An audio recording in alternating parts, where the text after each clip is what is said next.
1.25 में 1.25 में इक्वेशन आपको गिवन है और उसमें कह रहे हैं कुछ करेक्शन की जरूरत है। ये करेक्ट नहीं है, इनकरेक्ट फॉर्मूला है जल्दीबाजी में जो लिखा गया है। ओके, तो डायमेंशनल मेथड के अकॉर्डिंग दोनों तरफ की डायमेंशनल फॉर्मूला सेम होनी चाहिए। तो फिजिकल क्वांटिटी मास है m, physical quantity m not also mass, बात खत्म। ये m है, ये m नॉट है। तो इसके अलावा बाकी जो भी है वो डायमेंशन लेस होना चाहिए, सबसे इंपॉर्टेंट बात। कौन है अब? इसके अलावा सर नीचे पावर हाफ भी है सर, होना चाहिए। तो अब v क्या होती है? वेलोसिटी। नीचे पावर हाफ भी है, वेलोसिटी कहें या स्पीड कहें।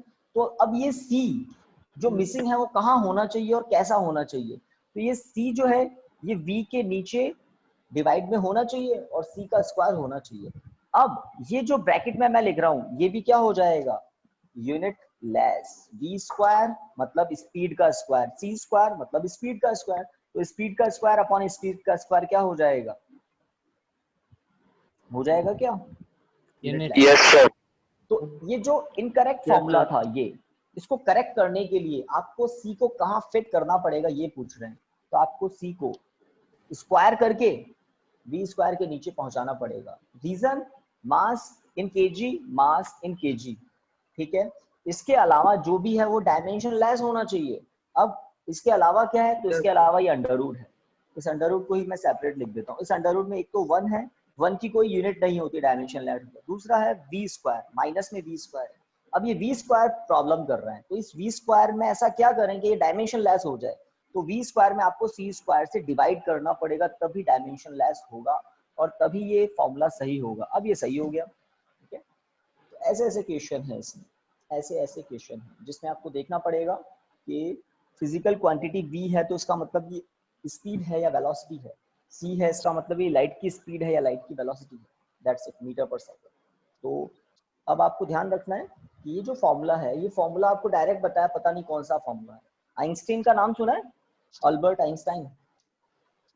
Yes yes. उसने अपनी थ्योरी ऑफ रिलेटिविटी में ये फॉर्मूला दिया था। उसने बताया था कि मास कांस्टेंट नहीं होता।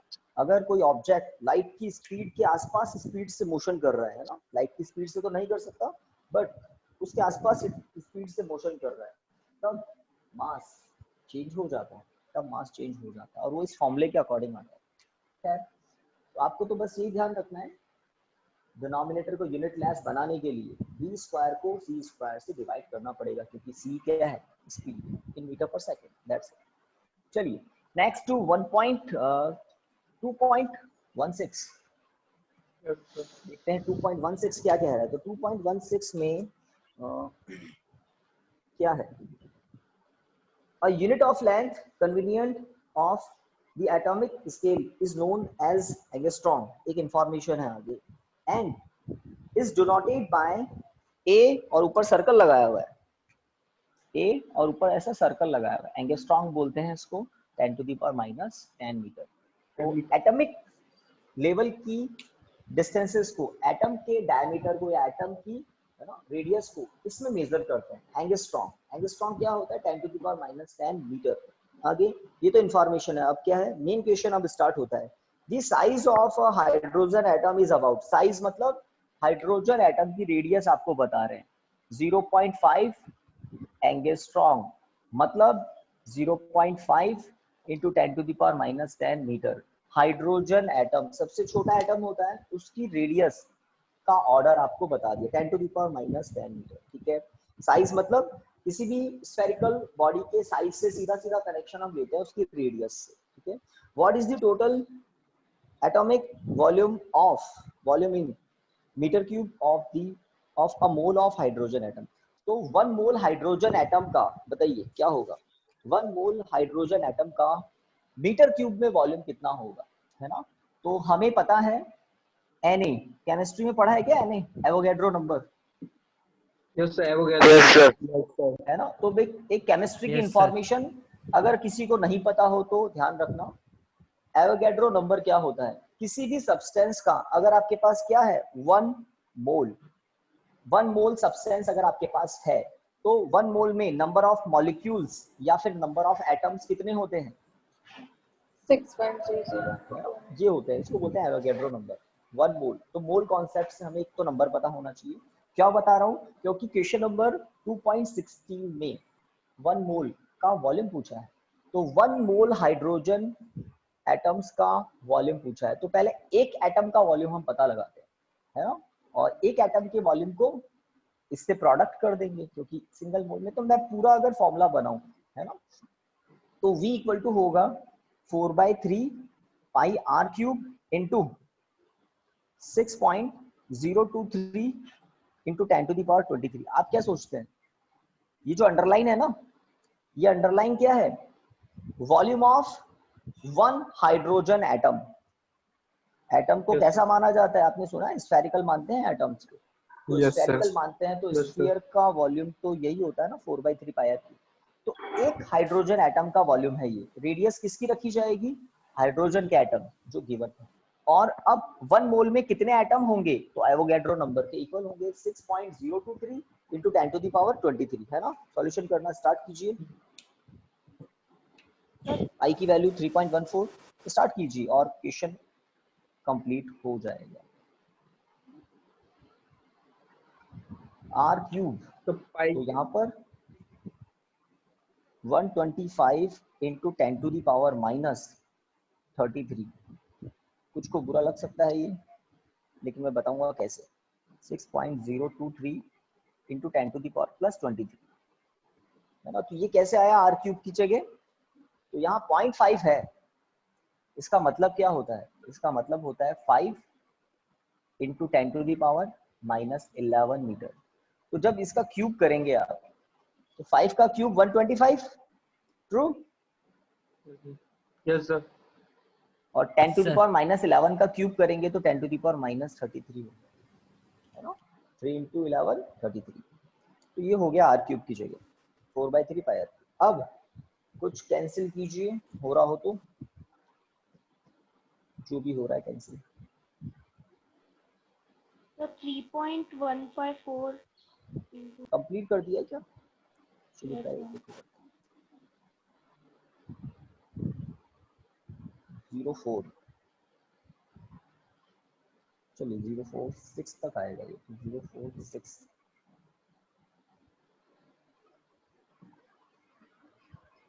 अब तो सब कुछ प्रोडक्ट ही करना है, सब कुछ प्रोडक्ट ही करना है।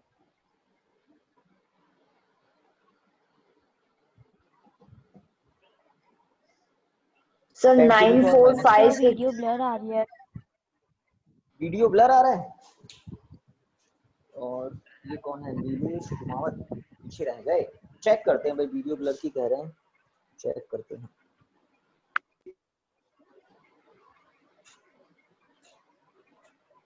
प्रोडक्ट करो बाकी लोग, जब वीडियो तो परफेक्ट आ रहा है ना गाइस।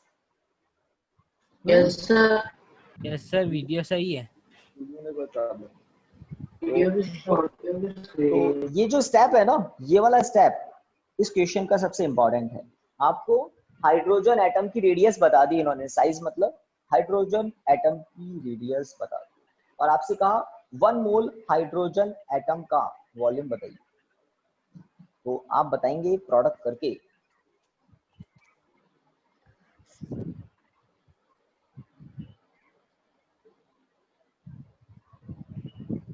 देखो 125 इंटू 4 कितना हो जाता है, 500। कोई बोल ही नहीं रहा।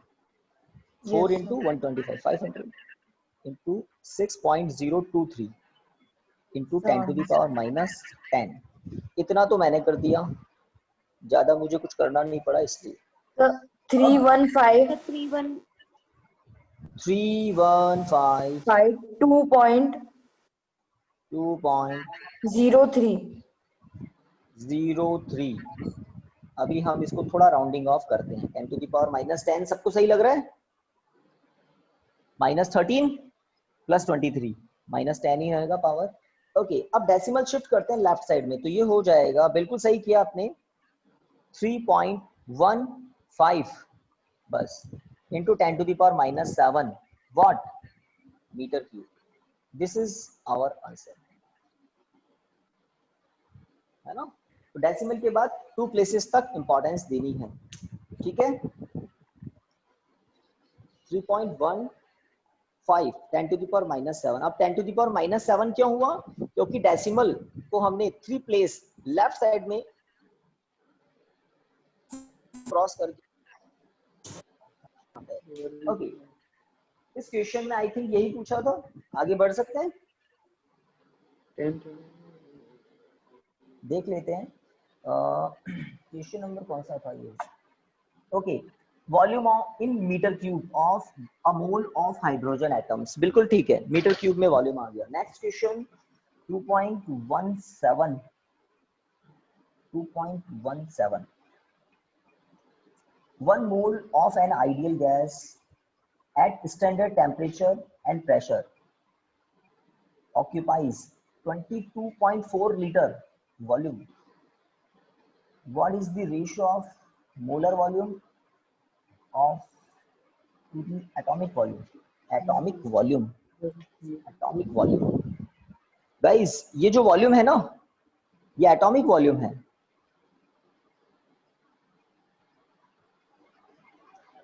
किसका वॉल्यूम है ये? 1 मोल हाइड्रोजन एटम्स का वॉल्यूम है, एटॉमिक वॉल्यूम। क्योंकि हमने सिंगल वॉल्यूम, सिंगल एटम के वॉल्यूम को नंबर ऑफ एटम्स से प्रोडक्ट किया। जैसे मैं आपको यहाँ बताऊं, इस चैम्बर को आप देखें, क्योंकि नेक्स्ट जो क्वेश्चन हम करेंगे 17 उससे कनेक्शन है इसका। देखिए, ये जो मैं डॉट दिखा रहा हूँ आपको, लेट ये गैस के मॉलिक्यूल्स हैं। कौन सी गैस? हाइड्रोजन गैस के मॉलिक्यूल्स। ठीक है, एटम्स को, मॉलिक्यूल्स को स्फेरिकल माना जाता है। अब आपको अगर पता हो, गैस के दो मॉलिक्यूल्स के बीच में काफी डिस्टेंस होती है। Yes sir. गैसेस के मॉलिक्यूल्स काफी दूर दूर होते हैं। लिक्विड में सेपरेशन कम हो जाता है, सॉलिड में और कम हो जाता है।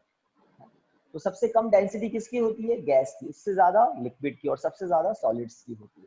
तो गैस के मॉलिक्यूल्स में सेपरेशन ज्यादा होता है। तो हमने ये जो वॉल्यूम निकाला है, ये कौन सा वॉल्यूम है? Atomic volume. मतलब ये जो ब्लैक ब्लैक डॉट दिख रहे हैं ना आपको, ये बस उनका ही वॉल्यूम है, ये बस उनका ही वॉल्यूम। अब दूसरी बात सुनो, गैस जिस चैम्बर में है, गैस जिस चैम्बर में है, वो चैम्बर का पूरा वॉल्यूम ऑक्यूपाई कर लेती है। सुना है आपने? अगर किसी चैम्बर में गैस है ना फिल कर दी, तो गैस पूरे चैम्बर का वॉल्यूम ऑक्यूपाई कर लेती। जैसे Yes, ये sir. एक बॉक्स है, तो ये चैम्बर है, और इस चैम्बर का जितना वॉल्यूम है उतना ही गैस का वॉल्यूम है। समझ लो, गैस का वॉल्यूम। Yes sir. गैस के एटम्स का वॉल्यूम तो निकाल चुके, एटॉमिक वॉल्यूम तो निकाल चुके। यस अब सर। गैस का वॉल्यूम जो होता है, उसमें दोनों बातें इंक्लूड होती है, एटम का वॉल्यूम प्लस ये जो बीच में खाली जगह है ना, फ्री स्पेस जो बीच में है ना, वो वॉल्यूम भी इंक्लूड हो जाता है गैस के वॉल्यूम। क्योंकि गैस के दो मॉलिक्यूल्स के बीच में खाली जगह होती है, तो खाली जगह को भी इंक्लूड कर लेते हैं गैस के वॉल्यूम। जैसे आप बैलून में कोई गैस फिल कर दें, तो बैलून का जो वॉल्यूम है वही बैलून के अंदर जो गैस है उसका वॉल्यूम है। जबकि उसके अंदर जो गैस के एटम्स हैं, उनका एटॉमिक वॉल्यूम अगर आप निकालें तो वो बहुत कम आएगा। ये ब्लैक डॉट जो दिख रहे हैं ना, इनका ओनली वॉल्यूम तो बहुत कम आएगा, बट पूरे चैम्बर का जो वॉल्यूम है, जो गैस ने ऑक्यूपाई किया, उसका ज्यादा होगा। अब जो 17th क्वेश्चन है उसकी बात समझे। ये कह रहे हैं STP, standard temperature and pressure. STP standard temperature and pressure पर 22 पॉइंट क्या है, 4 है क्या, बताइए।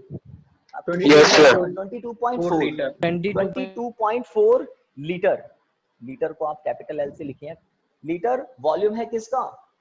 1 मोल हाइड्रोजन का। अब देख लो, मैं क्वेश्चन रीड कर लेता हूँ, आई थिंक यही था 17th question. Yes, 1 mole of an ideal gas, ideal gas है, हाइड्रोजन गैस नहीं है, at standard pressure and temperature occupies 22.4 liter.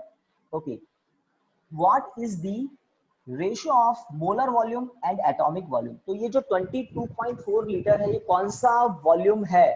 Molar volume है। देख लो, सही बोल रहा हूँ मैं, ब्रैकेट में लिखा हुआ molar, molar, yes, molar volume.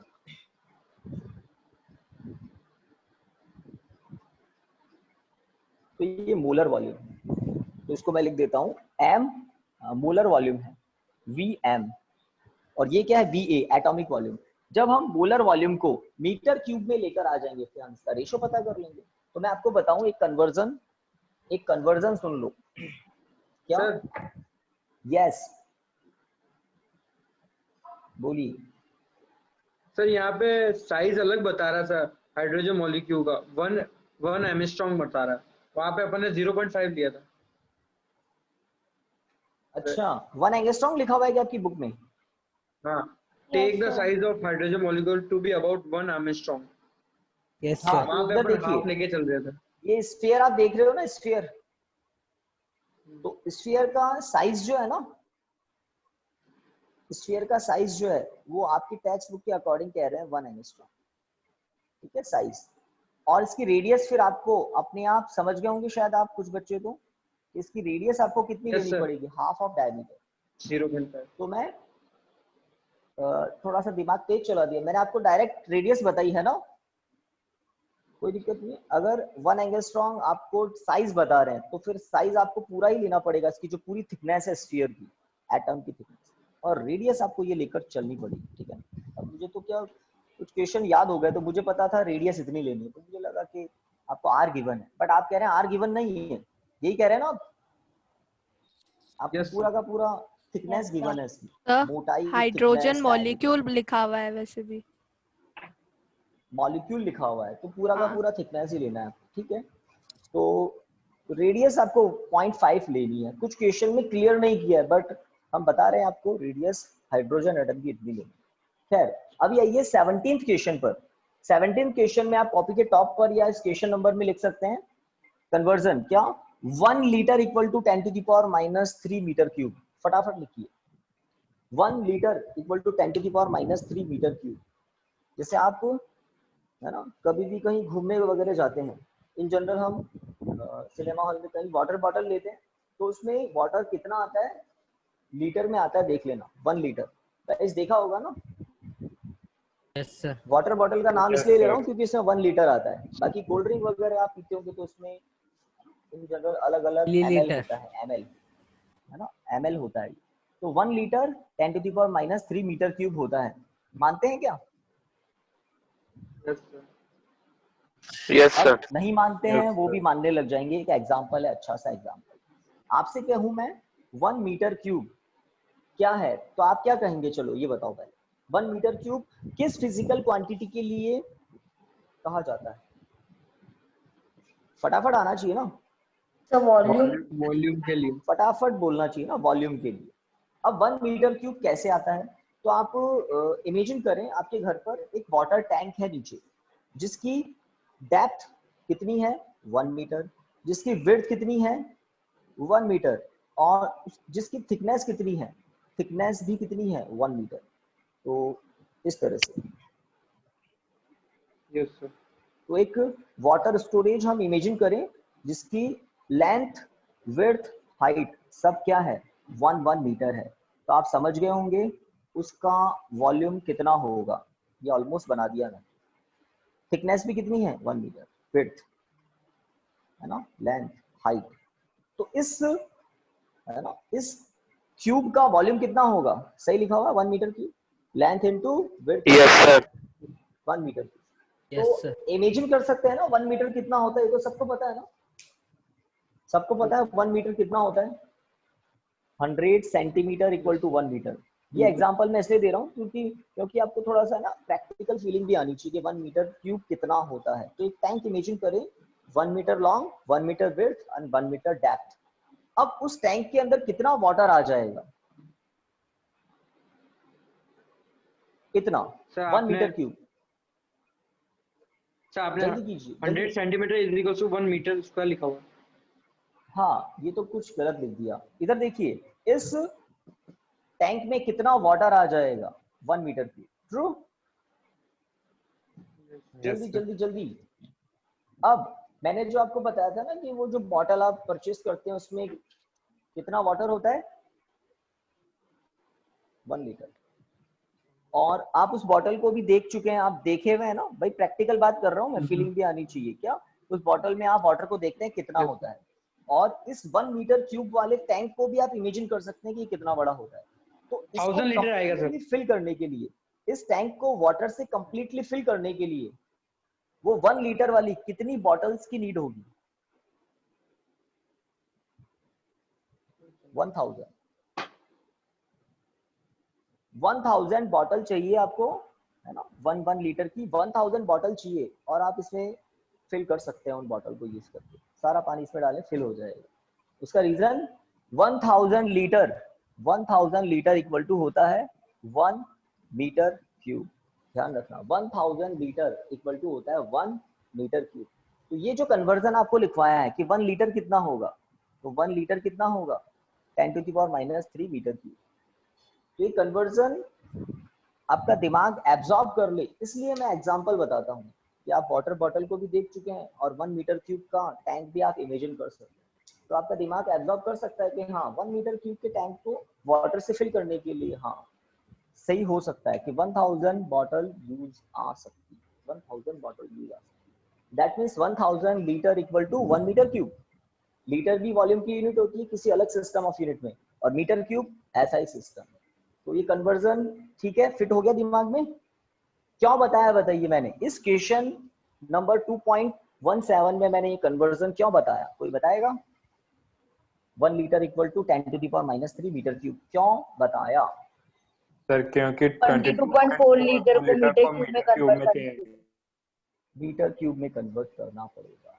ठीक है, तो मॉलर वॉल्यूम जो आपको लीटर में गिवन था वो उसको आप किसमें कन्वर्ट कर सकते हैं 10⁻³ अप्लाई करके। अब ये क्या हो गया metre cube, this is metre cube हो गया ना मीटर क्यूब।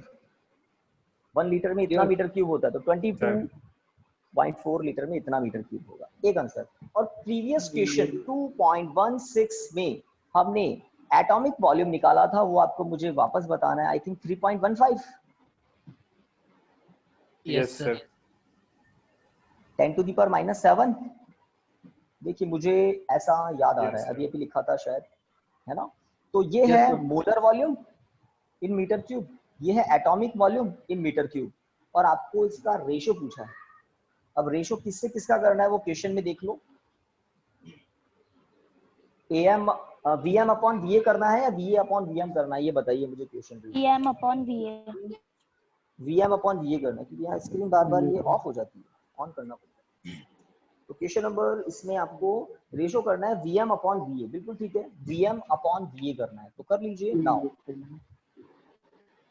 तो VM अपॉन VA करने से पहले हमने क्या किया, दोनों को मीटर क्यूब में कन्वर्ट कर दिया ताकि रेशो कर तो पाए, है ना। अब कीजिए रेशो 22.4 इंटू 10⁻³ अपॉन 3.15 इंटू 10⁻⁷, है ना। तो 10⁻⁴ तो आ जाएगा, है ना, -7 ऊपर जाएगा, +7 हो जाएगा। यहाँ पर क्या होगा, 6 होगा, 7 होगा, 5 होगा, क्या होगा सर 7.11। 7.11, है ना। और इसकी कोई यूनिट नहीं होगी because volume upon volume unit less, तो एक फैक्टर आ गया 7.11 10⁻⁴। डन गाइस, है ना। तो कन्वर्जन एनसीईआरटी की एक बात अच्छी भी है बुरी भी है कि आपको एक्सरसाइज करते हो तो आपको कुछ नई बातें और पता चलती है जो चैप्टर रनिंग चैप्टर में बीच में कहीं आती ही नहीं है ना, टेक्स्ट बुक में आपको कहीं नहीं मिलेगी। तो एक्सरसाइज में कुछ नई बातें भी दे देते हैं ये लोग। Okay, next question 18th question देखिए। 1 मिनट सर। ओहो, डेटा वहां लिखा हुआ है, आई थिंक आप समझ जाएंगे। नेक्स्ट क्वेश्चन 18th क्वेश्चन देखते हैं क्या है। Explain this comment. Okay, if you look out of the window of a fast moving train, the nearby tree, house, etc. seem to be moving rapidly. ये सही बात है। In the direction opposite to the train, ये भी बिल्कुल सही बात है। But the distant object, मतलब जो दूर ऑब्जेक्ट है like moon, star, seem to be stationary. अच्छा, ओके, बताइए, एक्सप्लेन करना है आपको, एक्सप्लेन करना है। 2.18 मतलब न्यूमेरिकल क्वेश्चन नहीं है, कुछ कॉन्सेप्चुअल क्वेश्चन, थ्योरेटिकल क्वेश्चन हो गई। तो मैं इसको बड़े अच्छे से एग्जांपल से बताऊंगा। यस गाइस, स्टार्ट कर सकते हैं, इरेज कर दूं वो जो लास्ट क्वेश्चन। Yes sir. तो सभी लोग अब 2.18 को देखें और पहले क्वेश्चन समझ लें। फिजिक्स में क्वेश्चन समझना भी एक बड़ी बात होती है। ये कह रहे हैं अगर आप है ना अपनी ट्रेन में मोशन कर रहे हैं, ट्रेन बहुत स्पीड से चल रही है, आप भी उसी स्पीड से जा रहे हैं और विंडो से आप देख रहे हैं बाहर व्यू, तो आसपास का जो सिस्टम है, आसपास क्या होंगे, कोई ट्री है, कुछ भी नहीं है, तो आपको पता है ग्राउंड है। तो अगर ट्रेन राइट साइड में जा रही है तो आप देखते हैं ग्राउंड लेफ्ट साइड में जा रहा है, बहुत ज्यादा स्पीड से पीछे जा रहा है। ठीक है, तो ये तो हुई नियर बाय जो ऑब्जेक्ट्स आपको दिखते हैं वो फास्ट स्पीड से रैपिडली पीछे जाते हुए दिखते हैं। ठीक है, हम सब जानते हैं, बचपन से देखते हैं। बट ये कह रहे हैं आप अगर सन को देख रहे हैं या है ना रात है तो आप स्टार को देख रहे हैं, मून को देख रहे हैं, या बहुत दूर माउंटेन है ना, बहुत दूर दूर है, तो आपको वो बहुत स्लो स्पीड से मोशन करते हुए दिखते हैं या ऑलमोस्ट स्टेशनरी दिखते हैं, और near by object fast speed से जाते हैं। व्हाई? Explain why. तो क्वेश्चन समझ में आया कि बहुत फार ऑब्जेक्ट्स बहुत स्लो मोशन करते हुए दिखते हैं, जैसे क्लाउड आपको दिख रहे हैं या माउंटेन दिख रहे हैं या स्टार दिख रहे हैं, मून, सन, वो बहुत स्लो स्पीड से या स्टेशनरी दिखते हैं। बट नियर बाय ऑब्जेक्ट बहुत रैपिडली बैकवर्ड जाते हैं, अपोजिट डायरेक्शन में। व्हाई? तो उसका रीजन है एंगल या लाइन ऑफ साइट। तो बात को समझे, जैसे कोई ऑब्जर्वर पी पोजीशन पर है, ऑब्जर्वर पी पोजीशन पर है और वो किसी ऑब्जेक्ट को देख रहा है, ओ ऑब्जेक्ट। देखिए आप है यहाँ पर और इस ऑब्जेक्ट को आप देख रहे हैं, ठीक है, और आप जिस व्हीकल में है वो व्हीकल एक पर्टिकुलर टाइम के बाद इस पोजीशन में आ गया, तो आप पी से कहाँ पहुंच गए, क्यू पर पहुंच गए। अब आपको अगर ओ ऑब्जेक्ट को देखना है तो थोड़ा सा गर्दन घुमानी पड़ेगी। देखो ये है वो व्हीकल जिसमें आप बैठे हैं और ये व्हीकल यहाँ जा रहा है, और आप जब यहाँ पर थे किसी t1 टाइम पर आप यहाँ पर थे, तो आप इस ऑब्जेक्ट को देख रहे थे और आपकी आईज, आपकी है ना नेक, आपकी गर्दन इस साइड में थी। अब आपको जो भी ऑब्जेक्ट ओ है वो बड़ा इंटरेस्टिंग लग रहा है, बट आपका व्हीकल चलता जा रहा है, तो आप इसको देखे जा रहे हैं, तो इस पोजीशन में t2 टाइम पर आपकी गर्दन पीछे घुमानी पड़ेगी आपको। ठीक है, क्योंकि वो ऑब्जेक्ट क्या है, आपके आसपास का ये ऑब्जेक्ट है, नियर बाय ऑब्जेक्ट है। ठीक है, अब हम बात करें फार ऑब्जेक्ट्स की, फार ऑब्जेक्ट, तो उसके लिए मुझे एक और डायग्राम बनाना पड़ेगा। देखिए सेम ये आप हैं, बिकॉज बहुत दूर से देख रहे हैं, बहुत बहुत ज्यादा प्लेस को कवर कर रहा है। ये वाला जो है ना, इसको आपको जूम करके दिखाया मैंने, क्योंकि ये आसपास की बात है, सिस्टम ये सब आसपास है। अब जो हम बात कर रहे हैं ये बहुत बड़े व्यू की बात कर रहे हैं, बहुत ज्यादा एरिया कवर कर रहा है ये ग्राफ, समझ लो। तो आप है यहाँ पर टी पोजीशन और आप है यहाँ पर क्यू पोजीशन। आपने t1 टाइम पर और t2 टाइम पर वही डिस्टेंस ट्रेवल की, सेम डायग्राम में इधर बना रहा हूँ, बट एरिया बहुत कवर कर रहा है। और O के पीछे बहुत दूर कोई ऑब्जेक्ट है, बहुत दूर।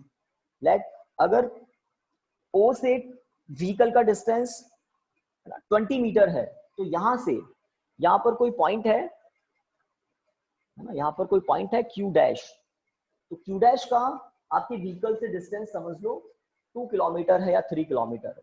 जैसे आप जानते हैं ना, यहाँ श्री सीमेंट की एक चिमनी है, व्हाइट रेड कलर की, तो देवर से 7.5 इतने किलोमीटर होगी अपने आपके घर से।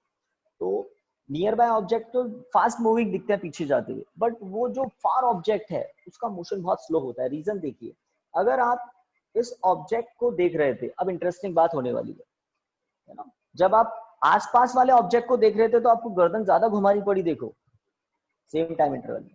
अब उसी मोमेंट पर आपके व्हीकल में कोई दूसरा पर्सन दूर वाले ऑब्जेक्ट को देख रहा था, फार ऑब्जेक्ट को देख रहा था। t1 टाइम पर उसकी व्यूइंग डायरेक्शन आप देखो इधर थी, और t2 टाइम पर व्यूइंग डायरेक्शन में बहुत बहुत थोड़ा सा चेंज आया, बहुत बहुत थोड़ा सा चेंज आया। डायरेक्शन ऑफ व्यूइंग में जो चेंज आया वो देखिए आप।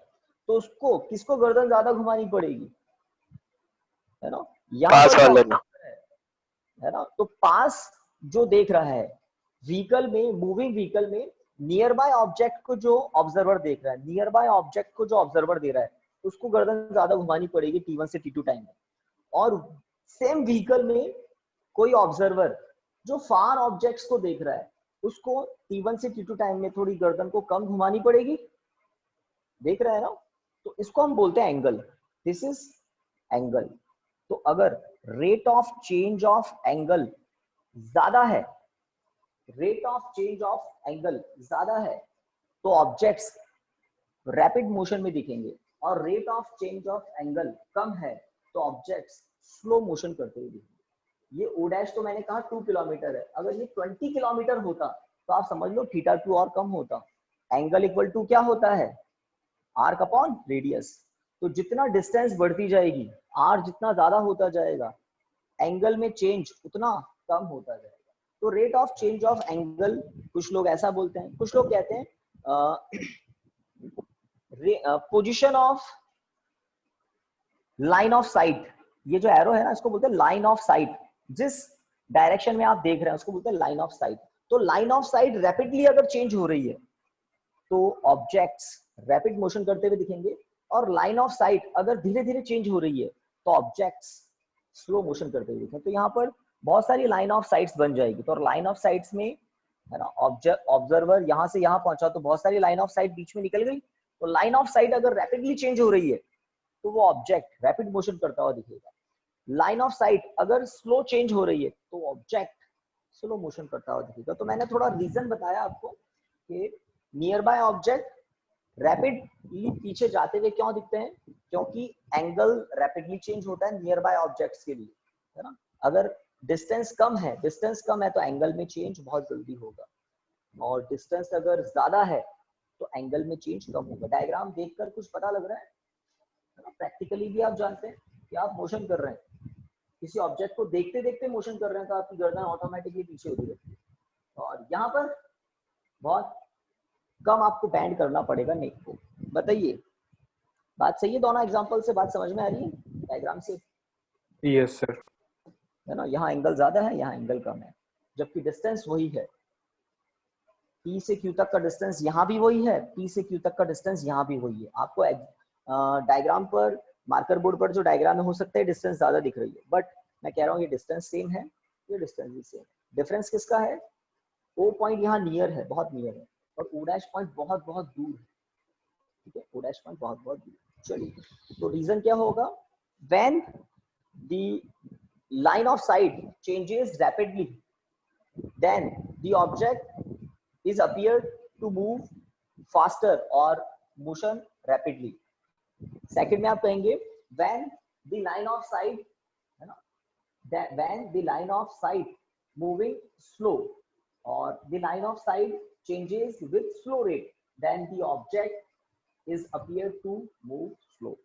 तो लाइन ऑफ साइट अगर रैपिडली चेंज हो रही है तो ऑब्जेक्ट फास्ट मूविंग मोशन करता हुआ दिखता है। Line of site slow slow slow change होती हुई लग रही है तो ऑब्जेक्ट भी स्लो मोशन करता हुआ हमें अपीयर होता है।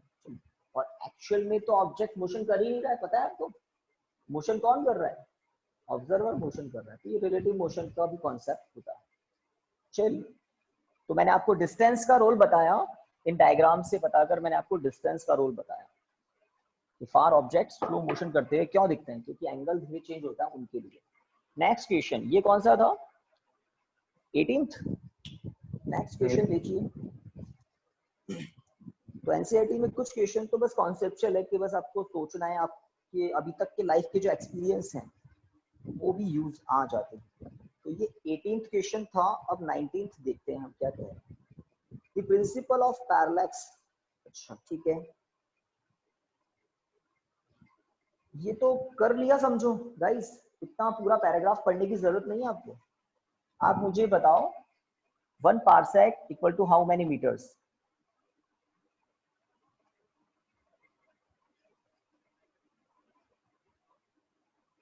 जीरो 8 या 09 कुछ बता रहे थे आप, बताइए। कुछ करेक्शन की जरूरत हो तो 08 या 09। 1 parsec equal to how many metres? आवाज आ रही है स्टूडेंट्स? Yes sir. यस तो Yes, बताइए sir. अपने रजिस्टर में चेक करके, या ठीक है क्या ये? यस sir, सर, यही सही है। सही है यार। आज कौन एब्सेंट है? हाँ आप तो देखो, मैं जब तक अटेंडेंस चेक कर लूं।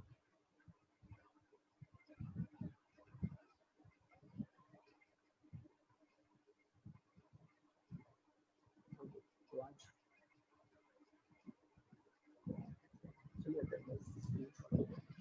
हाँ गाइस, तो बताइए 2.19 करने की जरूरत क्यों नहीं है?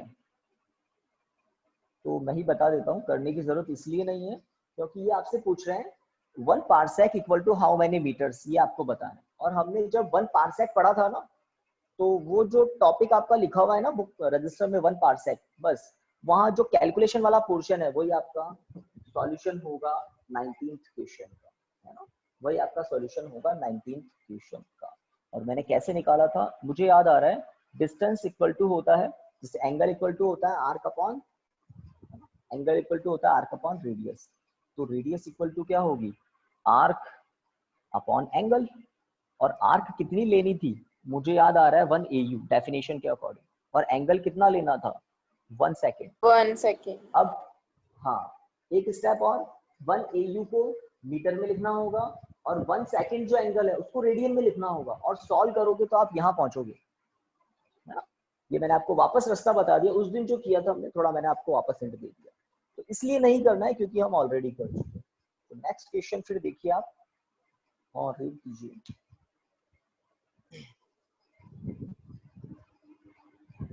क्या है देखिए 20, question number 20। The nearest star of our solar system is 4.29 light years away. How much is the distance in terms of parsec? Oh my god, तो क्वेश्चन थोड़ा सा इंटरेस्टिंग है। तो मुझे चलो ये बताओ 1 parsec equal to how many light years? 3.3 3.3।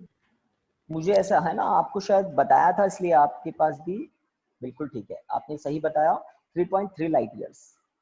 अब क्वेश्चन नंबर 20 में आपको डिस्टेंस बताइए, हमारे सोलर सिस्टम का सबसे नियरेस्ट स्टार हमसे कितना डिस्टेंस पर है, वो डिस्टेंस बताइए कितनी है। 4 पॉइंट, मैं भी देख लेता हूँ, 4.29, ठीक है 4.29 दिखाई दिया light years. Same distance parsec में कितनी होगी, सेम डिस्टेंस पारसेक में कितनी होगी, तो ये लो 4.29 अपॉन 3.3। अब ये क्या हो गया पारसेक, समझे कुछ बात को?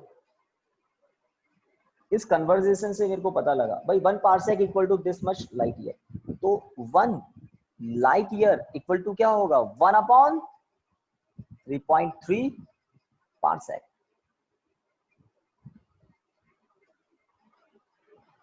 ठीक है, तो जैसे ही आप 3.3 से डिवाइड कर देंगे, लाइट ईयर किस में कन्वर्ट हो जाएगा, पारसेक में, ये ध्यान रखना। जैसे आप 3.3 से डिवाइड कर देंगे तो लाइट ईयर इसमें कन्वर्ट हो जाएगा पारसेक में, तो 1 पॉइंट समथिंग कुछ आना चाहिए। सर 1.3।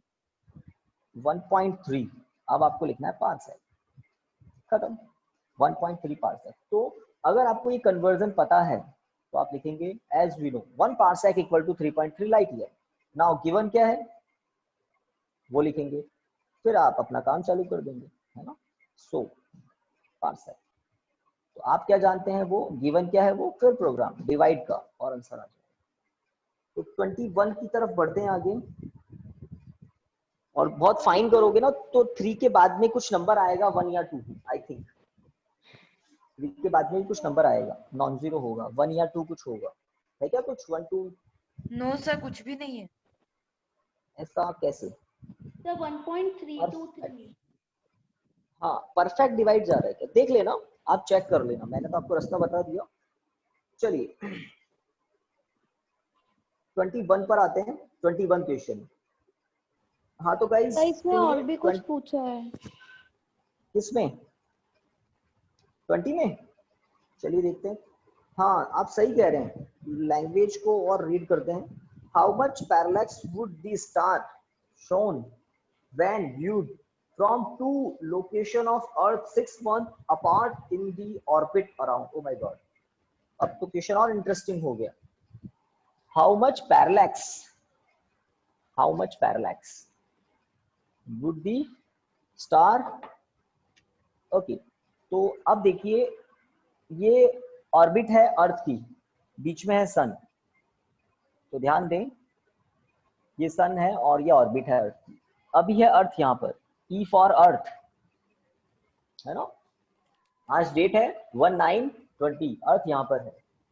आफ्टर 6 मंथ अर्थ कहाँ पर होगी बताइए? अरे भाई बताइए, आज अर्थ यहाँ पर अपोजिट है, में, अपोजिट 6 में। मंथ के बाद अर्थ यहाँ होगी, यहाँ होगी, होगी ना। Let this is earth. तो लेट ये पॉइंट है P पॉइंट और ये पॉइंट है Q पॉइंट। तो PQ डायमीटर हो गया ऑर्बिट का। बताइए PQ कितना होगा, जल्दी बताइए, आपको पता है, थोड़ा दिमाग पे जोर डालो, बताइए PQ की लेंथ कितनी है? चलिए मैं हिंट देता हूं कुछ, बताइए PQ कितना है? हिंट दे दिया मैंने। तो हम कह रहे हैं आज अर्थ यहाँ पर है, आफ्टर 6 मंथ अर्थ यहाँ होगी। तो ये आज की पोजीशन है P और ये 6 मंथ बाद की पोजीशन होगी Q। तो PQ डिस्टेंस कितनी है? 3 into 10 raised to power 11 meters. है ना। तो AU क्या होता है? सन के सेंटर और अर्थ के सेंटर के बीच का डिस्टेंस AU होता है। तो ये जो ऑर्बिट आपको दिख रही है इसकी रेडियस एक्चुअल में क्या है? 1 AU। और 1 AU कितना होता है? 1.5 into 10⁻11। तो P से Q तक तो डायमीटर हो गया ना, डबल ऑफ रेडियस। तो 1.5 का डबल क्या होता है? 3 10⁻11 मीटर। तो एक बात आपको मैंने बता दी, अब सुनिए। तो आज हम कह रहे हैं अर्थ यहाँ पर है और आज आप उस स्टार को देख रहे हैं, लेट दिस इज स्टार। ये है एक स्टार, बहुत दूर है। कितना दूर है? इतना लाइट ईयर दूर है। मतलब उस स्टार से लाइट को अर्थ तक पहुंचने में कितना टाइम लगता है? 4 ईयर। 4 ईयर और फिर कुछ मंथ भी होंगे, है ना। 4.29 ईयर्स लग जाते हैं। देखिए आज आप स्टार को देख रहे हैं, तो this is the direction of viewing of star. After 6 month आप सेम स्टार को देखेंगे तो आपकी डायरेक्शन ऑफ व्यूइंग चेंज हो जाएगी। This is the direction of viewing. इन दोनों डायरेक्शन के बीच में जो पैरेलैक्स आ रहा है, एंगल आ रहा है, वो एंगल आपसे पूछ रहे हैं, बताइए कितना होगा, बताइए कितना होगा। तो ये जो डायग्राम मैंने बनाया है, ये डायग्राम बहुत बहुत यूजफुल है आपके लिए। तो क्या करें, एक फॉर्मूला जो बहुत काम आता है, angle equal to arc upon radius, है ना। तो यहां पर आर्क हो जाएगा PQ और रेडियस हो जाएगी, ये जो D दिख रहा है आपको, D। अर्थ से लेकर स्टार की डिस्टेंस, अर्थ से लेकर, अर्थ देखो इस बड़े स्फीयर को अर्थ मत समझ लेना कोई, है ना। हम अब गैलेक्सी में चले गए हैं और हमारी गैलेक्सी में जो सबसे नियरेस्ट स्टार है हमारे सोलर सिस्टम का, वो है ये। तो यहां से यहां तक का डिस्टेंस है D equal to 4.29 light year. बड़ी बड़ी डिस्टेंसेस की बातें हो रही है। तो अर्थ तो एक पॉइंट है यहाँ पर, इतना सा इतना सा। और ये सर्कल क्या है? अर्थ की ऑर्बिट। किसके अबाउट? सन के अबाउट। सन, SUN पूरा ही लिख देगा, ठीक है। तो अर्थ से लेकर स्टार का डिस्टेंस है D 4.29 लाइट ईयर। हमें ये एंगल पता करना है, इस एंगल को बोलते हैं पैरेलैक्स।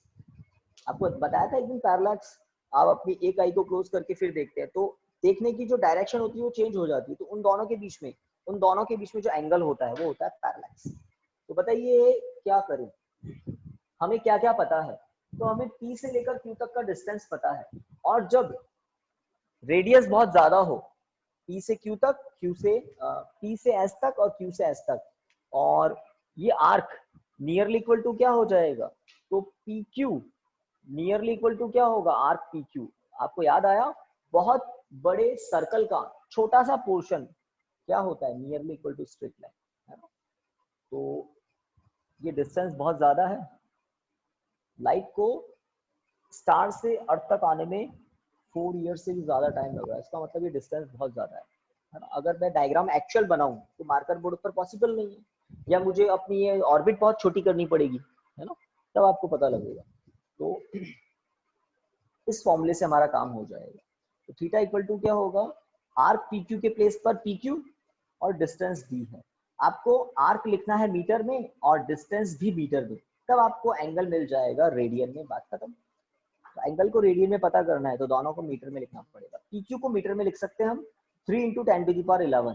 ये देखिए PQ डी को मीटर में बता सकता है कोई मुझे?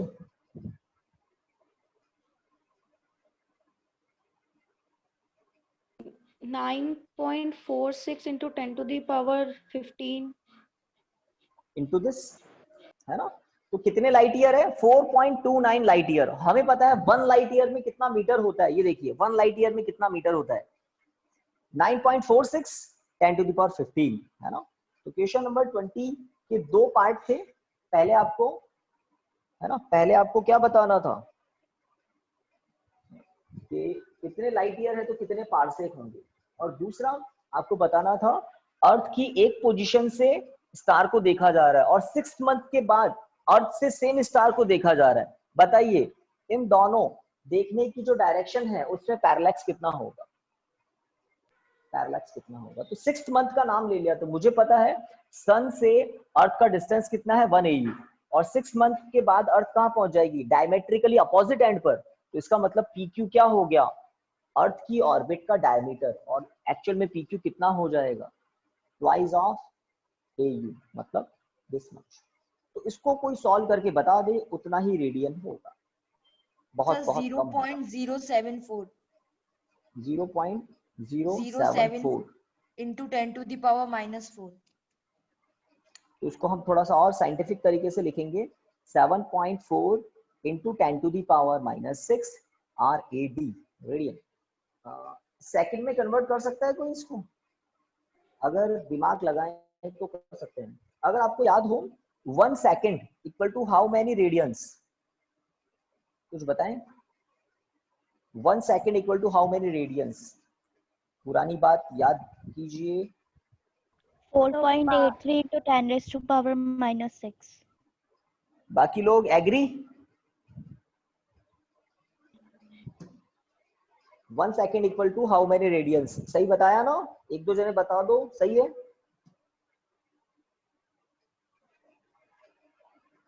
कोई नहीं बोल रहा, मतलब किसी को नहीं पता। 4.83 है या 84 है? बस ये बता दो। 4.8 तो सही लग रहा है, 3 है या 4 है? 10 to the power -6 भी सही है।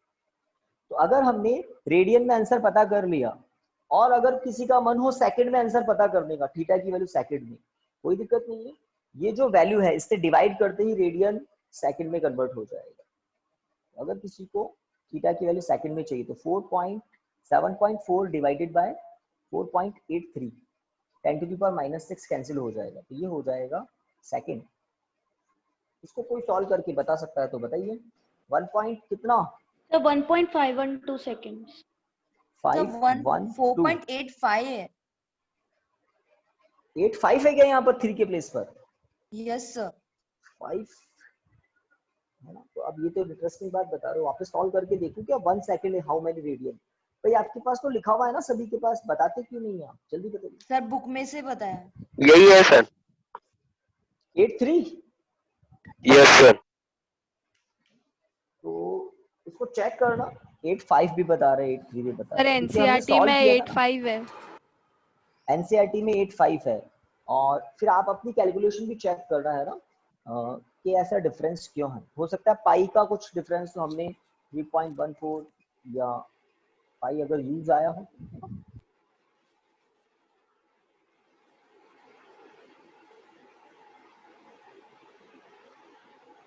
सर आप म्यूट हो गए।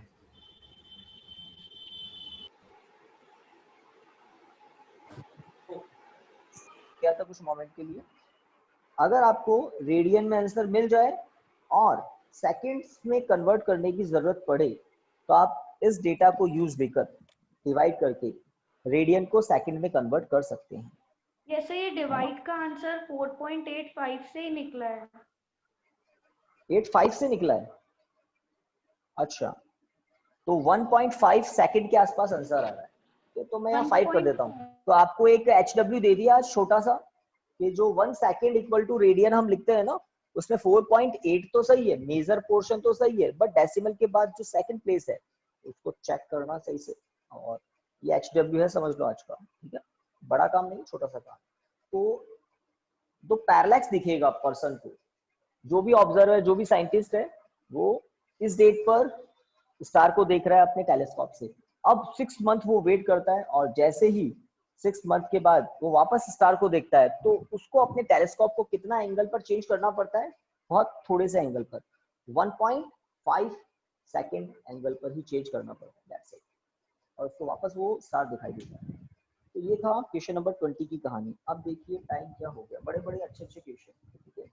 तो गाइस कल हम नया चैप्टर भी स्टार्ट करेंगे।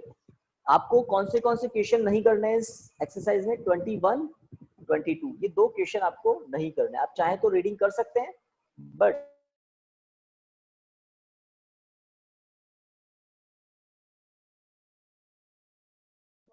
सर आप म्यूट हो गए।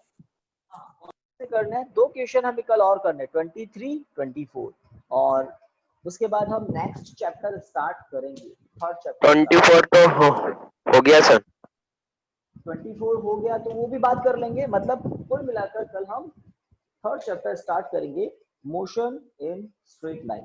तो अब आपको 11th की फिजिक्स थोड़ी थोड़ी अच्छी लगने लगेगी भाई। ये सेकंड चैप्टर होता है, ये थोड़ा सा आपको लगेगा कि ये फिजिक्स ऐसी है क्या 11th, बट ऐसी नहीं है। ये सेकंड चैप्टर ही कुछ स्ट्रेंज है, जिसमें फिजिक्स कम है और अजीब अजीब सी चीजें ज्यादा है। अब motion in a straight line से आपको कुछ लगेगा कि फिजिक्स एक्चुअल में फिजिक्स। ओके गाइस, तो आज यहाँ पर क्लास को स्टॉप करते हैं, कल मिलते हैं नए चैप्टर के साथ, और जो भी बचे हुए 1-2 क्वेश्चन है उनको भी कल फिनिश करेंगे। Okay friends, thank you sir. Thank you sir. Thank you sir. Thank you. Thank you sir.